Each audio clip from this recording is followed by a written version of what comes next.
facing the police every single day.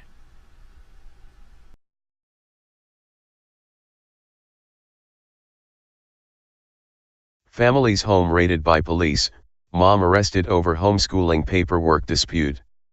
An innocent family's home was raided, the mother arrested over a paperwork dispute for homeschooling. By the Free Thought Project, December 28, 2018. A school system in Massachusetts is proving to be malicious, incompetent, or maybe both. Of course, we suspected that already. But the latest example comes from a lawsuit from a woman who pulled her 8-year-old son from Worcester Public Schools to homeschool him last January. Jocelyn Goodall is suing the Worcester School Committee, Superintendent Maureen Benienda, and the State Department of Children and Families after police entered her home, handcuffed her, and arrested her over what amounted to a paperwork dispute. According to the lawsuit, Goodall is seeking unspecified compensatory damages for the violation of her constitutional rights and for the mental pain and suffering inflicted upon her and her son. The lawsuit details Goodall's multiple attempts to contact the superintendent after filing paperwork in January saying she was going to homeschool her son. She said she never got a response to any of her phone calls or emails. In Massachusetts, parents who wish to homeschool their children must submit an education plan to the superintendent of the local school system for approval. However, according to Care and Protection of Charles, 1987, the court case upon which homeschool legal precedent was established, the burden of proof is on the school to show that the homeschool program is insufficient. The lawsuit further alleges that the Worcester School Committee's homeschool policy is unlawful, in that it requires students to continue attending public school until the education plan is approved. Charles allows for homeschooling to begin as soon as the plan has been submitted. To most rational people, Charles makes sense. If parents are to have any right to educate their children at home, they must be able to begin homeschooling before receiving approval from the schools. Otherwise, a school could conveniently hold hostage the education plan and never approve it, essentially forcing the child to stay in the public school. But instead of following the state law or even their own policy, Worcester school administrators ignored Goodall's education plan and her attempts to contact them, continued marking her son absent, and never reached out to Goodall to discuss their concerns.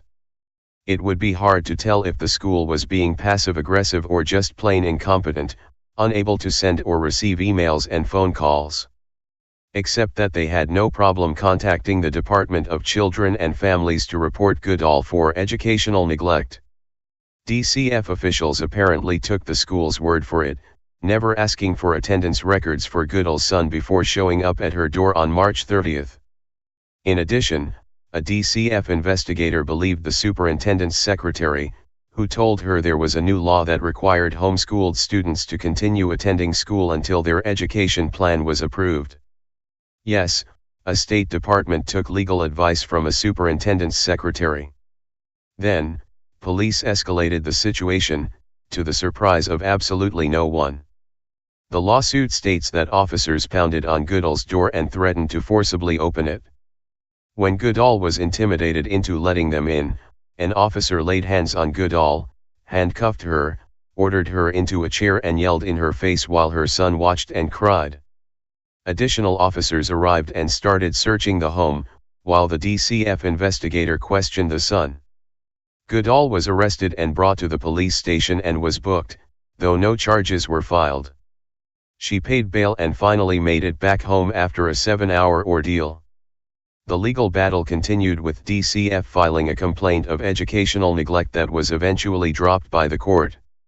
Goodall submitted another education plan to the superintendent on April 10.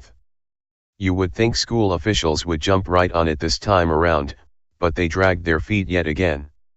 Goodall left another voicemail and sent an email before finally hearing from the secretary on April 25. Her plan was not officially approved until May 9, after Goodall's legal counsel wrote a letter essentially asking the superintendent's office to piss or get off the pot.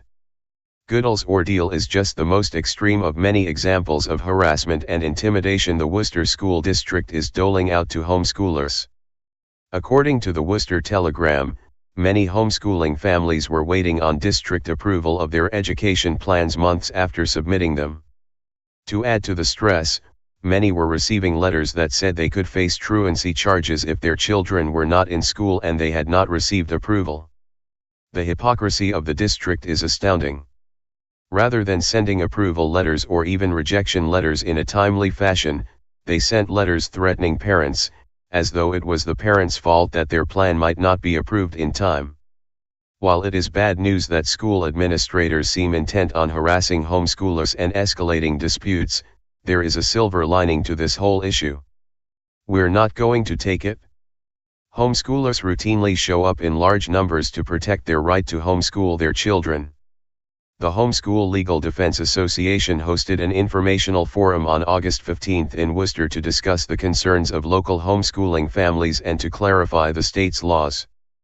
As a Massachusetts homeschooler myself, I attended the meeting. There were upwards of 100 people in attendance from Worcester and surrounding towns. The group shared advice, made plans to turn out en masse to school committee meetings, and made sure they were educated on what is and is not legally required in state homeschool law. Public schools are in the business of teaching conformity and unquestioning obedience of authority. Meanwhile, homeschoolers are by definition educational nonconformists. They also tend to have a healthy skepticism of authority figures and government in general. They show up to fight stupid policies. They protest. They write letters.